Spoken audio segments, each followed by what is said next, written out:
Some mornings, it feels like the body wakes up slower than the sun. The knees ache, the hands forget their strength, and getting out of bed feels like climbing a small mountain.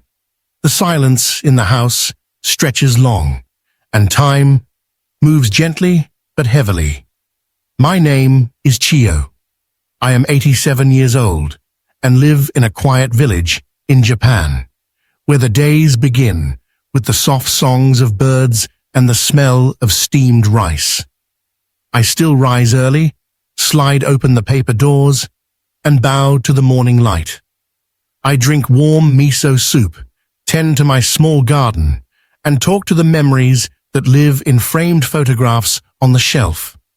I've learned that growing old is not about fading, it's about softening. It's not the end of movement, but the beginning of moving differently with care. In this video, I want to share 20 tiny Japanese habits that have helped me age with calm, strength, and dignity. They are not big changes, but they carry quiet power. And perhaps they will bring you a little more peace in your own mornings. Before we begin, I'd love to know, where are you watching from and what time is it there? Please share in the comments below. I truly look forward to reading them. Starting the day. Tiny morning habits for energy and peace. The way we greet the morning sets the rhythm for the rest of the day. In my village, the day doesn't begin with alarms or rushing, but with silence, breath, and warmth. Every morning, before the world fully wakes, I drink a small cup of warm water. Nothing fancy, just water heated gently, sometimes with a few slices of pickled daikon root, takuan. My grandmother taught me this. She said it wakes up the stomach without shocking the body. And I've found, over the years, that this one act alone softens the stiffness in my joints and gently stirs my digestion. After that, I open the sliding doors to the outside, no matter the season. Letting in the light, even if it's grey or cloudy, reminds me that the world is still turning. I stand there for a few minutes practicing a slow, mindful breath. In Japan, we have a quiet tradition of naikan, turning inward. I don't meditate like the monks, but I breathe in the cool air and ask myself, what do I feel today? This morning ritual, just 3 breaths long, keeps me connected to my body. Then comes walking. Not far, just a slow walk around the garden path or along the narrow road by the rice fields. The pace is not important. What matters is moving the legs, swinging the arms a little, and letting the muscles know we are still alive. There's a cherry tree by the corner of my path, and even when it is bare in winter, I say hello to it.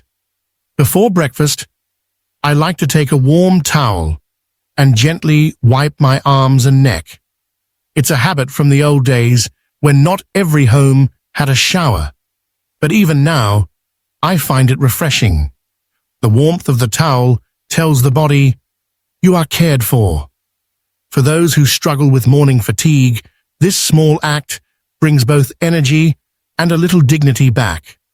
Sometimes, before sitting down for breakfast, I stretch while still in bed, just lifting my arms slowly overhead, rotating my ankles, breathing into the lower belly. We call it stretching the old bones. Not a workout, just a greeting. The body, like an old friend, responds better when you say good morning gently. And then miso soup, always miso, with tofu, seaweed, and sometimes thinly sliced green onions. I have had this soup almost every morning for over 60 years. It is warm, full of flavor, and simple. It comforts the stomach and fills the house with a scent that feels like home. Gentle care for the body, daily movements, and simple touch. In Japan, we believe the body is not just a machine, it is a garden. And like any garden, it needs gentle tending, not force. Especially in old age, harsh routines do more harm than good, but small, loving actions, they bring the body back to life. Each morning after my walk and breakfast, I take a few minutes to care for my feet. I sit on a cushion, lift one foot gently, and begin massaging the sole with both hands. This is called ashitsubo, a simple way of pressing into points on the feet to awaken different parts of the body. You don't need to know all the points. Just rubbing the arch, the heel, the toes with your warm fingers is enough. I often use a little sesame oil in winter. It warms the skin and keeps it soft. This habit started when I was caring for my husband in his final years. He had poor circulation, and I would massage his feet each night. Now, I do it for myself, as a quiet way of saying, you are still here, and you matter. Before I leave the bedroom, I stretch again. Just 3 gentle movements, lifting both arms slowly above the head, rotating my shoulders, and twisting gently from side to side while seated. It is not exercise. It is a way of saying hello to the bones, to the spine, to the breath. These movements take less than 5 minutes, but loosen the stiffness that comes with age. One thing I still do every morning, even now, is wipe my body with a warm towel. Some days I bathe, but on colder mornings, I heat a towel, wring it out, and wipe my neck, underarms, and back. It's a ritual from my childhood, before we had hot running water. But there is something deeply calming about it. The warmth reminds the body it is cared for, even if the hands that touch it are your own. I keep my body warm throughout the day with layers, not just heavy coats, but soft underclothes made of cotton or wool. My grandmother used to say, cold sneaks in through the belly and feet. So I always wear socks and a haramaki, a cloth wrapped gently around the belly. Westerners might find it strange, but it keeps the organs warm, and I rarely get sick. Throughout the day, I avoid sitting for too long. Every hour or so, I stand up, stretch my back, roll my shoulders, and walk a few steps. When washing dishes or preparing tea, I sometimes lift one heel at a time in a slow rhythm. These tiny movements, almost like a dance, keep the blood flowing. We don't need gyms or complicated machines. Our bodies understand touch, breath, and warmth. These small rituals, foot massage, towel wiping, slow stretching, are my way of whispering to the body, thank you for carrying me. And in return, the body whispers back, I'm still here. Simple nourishment. The power of humble meals. In our home, food was never about luxury. It was about balance, warmth, and care. My mother used to say, a meal that fills the heart doesn't need to fill the plate. And I still believe this today. Every morning, I begin with miso soup. It's more than food, it's a quiet comfort. I make it the same way my mother and grandmother did. Kombu seaweed simmered in water for the base, a spoonful of fermented miso stirred in, and soft tofu cubes floating like clouds. Sometimes I add wakame seaweed or finely sliced daikon. This soup warms the stomach and brings salt, probiotics, and minerals in the gentlest way. After a long night of fasting, it feels like a soft hand patting the belly. Alongside the soup, I have one small bowl of rice. Just enough.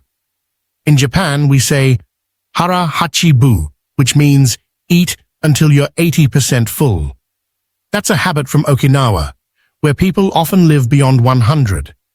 By eating just a little less, the body stays light and digestion smooth. I never eat until I'm full. I stop when I feel peaceful. Pickled vegetables, called tsukemono, are always on my plate. A slice or two of cucumber, carrot, or daikon radish. Their tangy flavor wakes up the mouth, and they aid digestion. When I was younger, I helped my aunt bury pickles in rice bran to ferment for weeks. Now, I buy them from the local market. But the effect is the same. They bring life into each bite. I also drink mugicha, roasted barley tea. It has no caffeine and carries a deep, nutty flavor. It's cooling in the summer and gentle on the kidneys. We serve it to children, the elderly, even guests. In my home, we always have a bottle of chilled mugicha in the fridge and a warm pot in winter. Lunch is usually something simple: steamed vegetables with sesame seeds, a piece of grilled fish, or noodles with seaweed. I eat slowly, sometimes in silence. Chewing each bite helps me digest better and feel full with less. I've noticed that the quieter I eat, the more grateful I feel. Dinner is even lighter. As I grow older, I find heavy meals in the evening disturb my sleep. So I often have a small bowl of rice porridge called okayu with a little umeboshi, sour plum, on top. It's soothing, especially on days when the joints ache or the heart feels heavy. What I avoid is just as important as what I eat. I rarely touch processed foods. I don't fear sugar, but I treat it like a guest. Welcome, but not every day, and I never rush a meal. Even alone, I put the food on a tray, sit on the floor or by the window, and take a moment to say, "Itadakimasu." Thank you for the food, for the hands that made it, and for the body that will receive it. These humble meals, made with care and eaten with awareness, have nourished me through war, childbirth, grief, and now old age. They are not magic, but they are medicine, a peaceful mind, gentle rituals for mental clarity. There was a time, in my younger years, when my mind felt like a crowded market, noise, worry, and endless thoughts pulling me in different directions. But as the years passed, I began to crave quiet, not silence, but stillness, and I learned that caring for the mind is much like caring for a garden, little by little, gently, with presence. Each morning, after my miso soup and walk, I sit for a few minutes by the window with a small notebook. In it, I write down 3 things I feel grateful for. They're never big. One morning I wrote, warm sunlight on my hands, my neighbor's wave, the smell of clean laundry. This daily ritual, though simple, reminds my mind where to rest, not on what's missing, but on what's already here. I also fold clothes slowly. That may sound ordinary, but in Japan, we treat everyday tasks as a form of meditation. When I smooth the fabric, align the sleeves, and stack them neatly, I follow my breath. In this stillness, worries become quieter. The act is not about perfection, it is about presence. Even the most restless heart can calm in the rhythm of gentle hands. Another habit I love is reading 1 page from an old book each day. Sometimes it's a haiku, sometimes it's a folk tale. We have a word in Japanese, furigana, for the small phonetic letters written above difficult characters so children can read them. I often say that in old age, we all become beginners again. So I read slowly, with furigana in my mind. Not to learn, but to remember that slowness is not weakness, it is wisdom.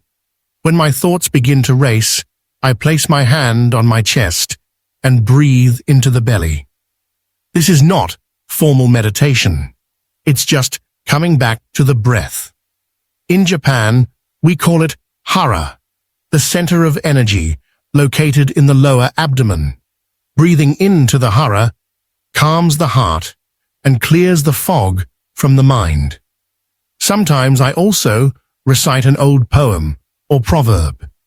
My favorite is, Shinobu Wachika Ara. Endurance is strength, not the loud kind, but the quiet strength of one who bends like bamboo but does not break.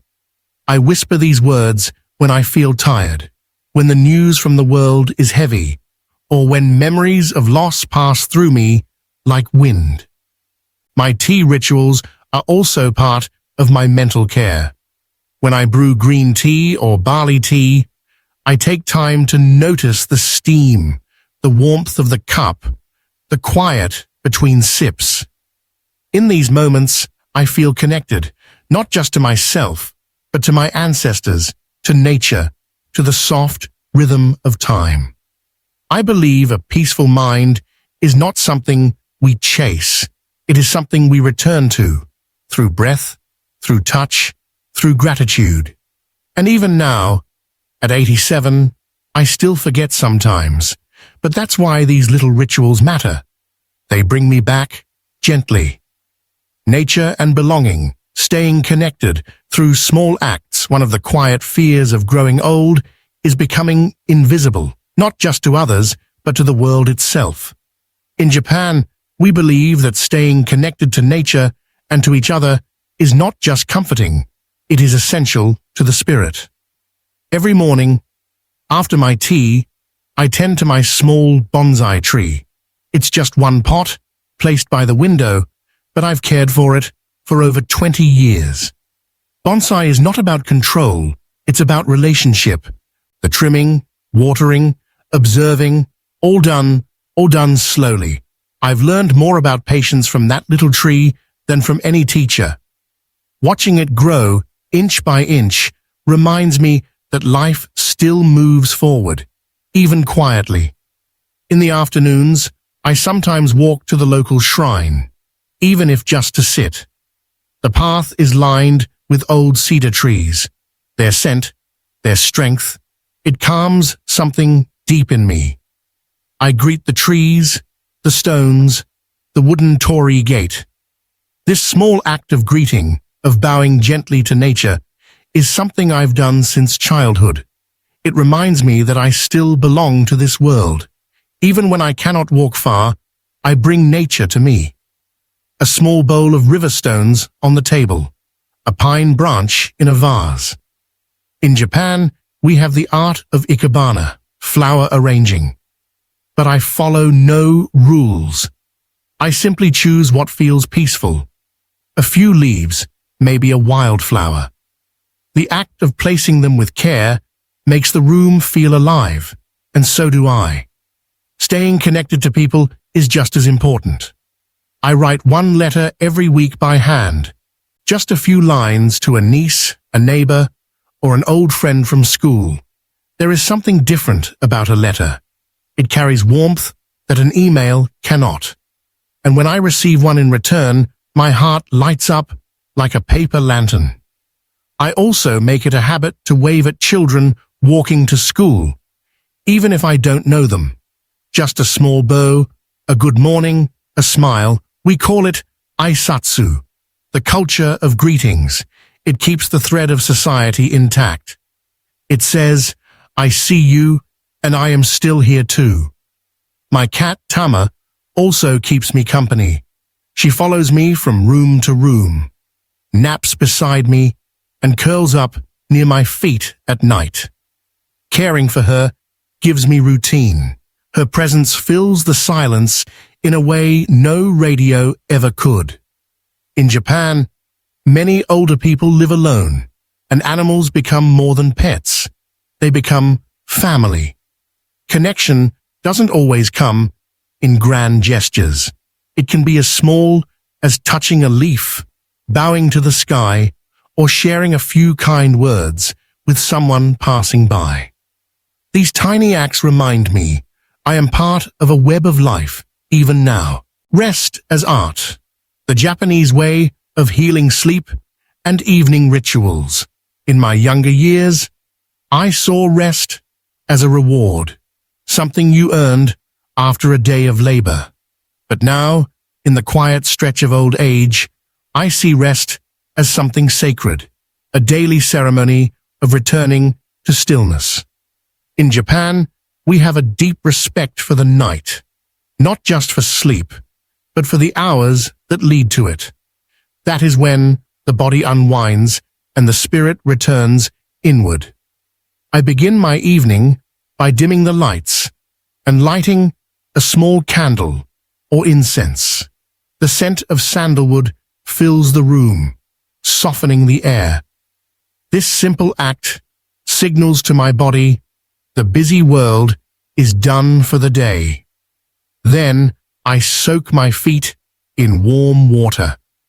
I add a pinch of sea salt or a slice of dried yuzu peel when I have it. This has been my ritual for decades. The warmth seeps into the soles and spreads upward, loosening fatigue and quieting the mind.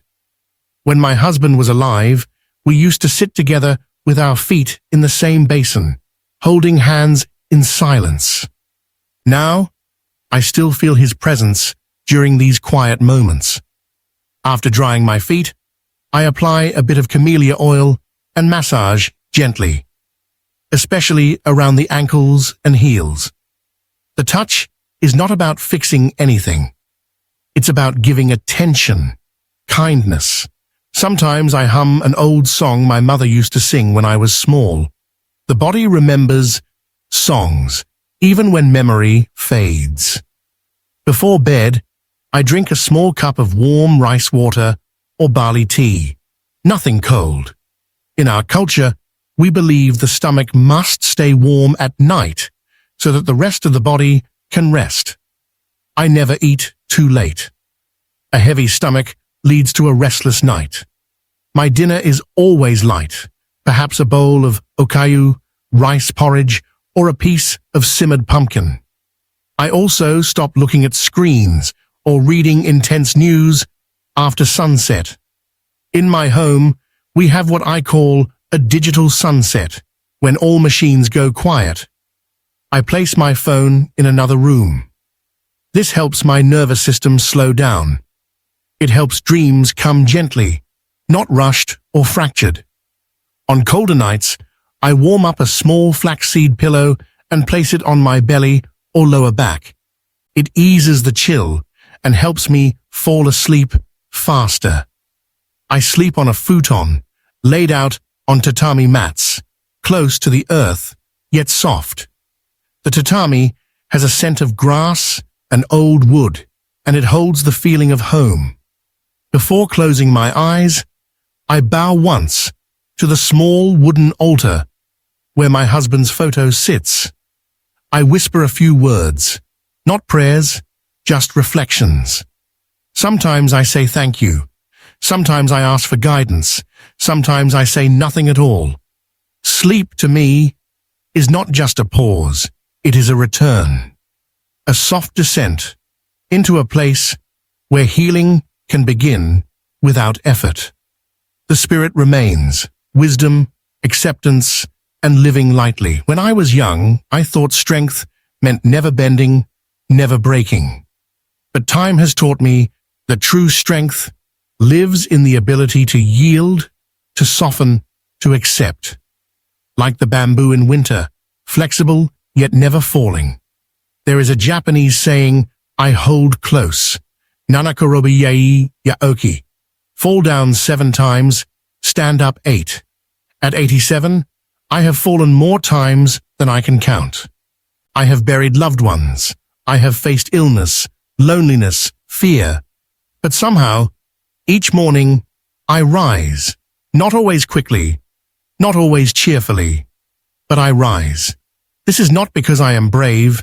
It is because I have learned to live lightly, to let go of what no longer fits, to forgive my body for forgetting, for slowing down, to forgive my mind when it wanders, to welcome the new shape of each day, even if it brings pain or silence. In Japan, we have the phrase, shikata ga nai.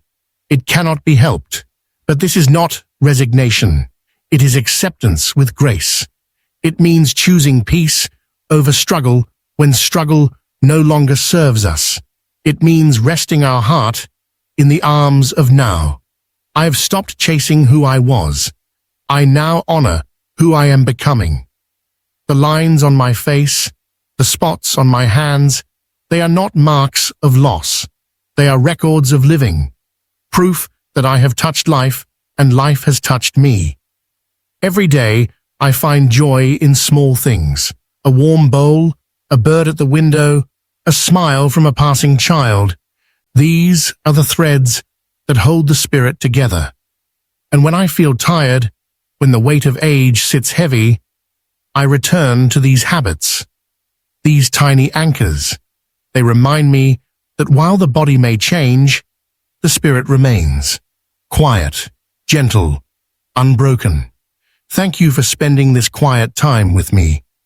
These 20 tiny habits may seem simple, even ordinary, but in my long life, they've been quiet threads that have held me together, through change, through loss, through the gentle fading of age.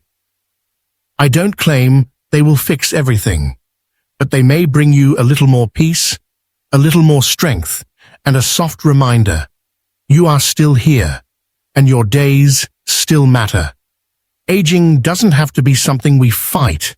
It can be something we soften into, with grace, with kindness, with presence. If one of these habits spoke to you today, I hope you'll try it. Not all at once, just one. And before you go, I'd truly love to know, which habit touched your heart the most? Please share it in the comments. I'll be reading them with care, as always. Until next time, be gentle with yourself.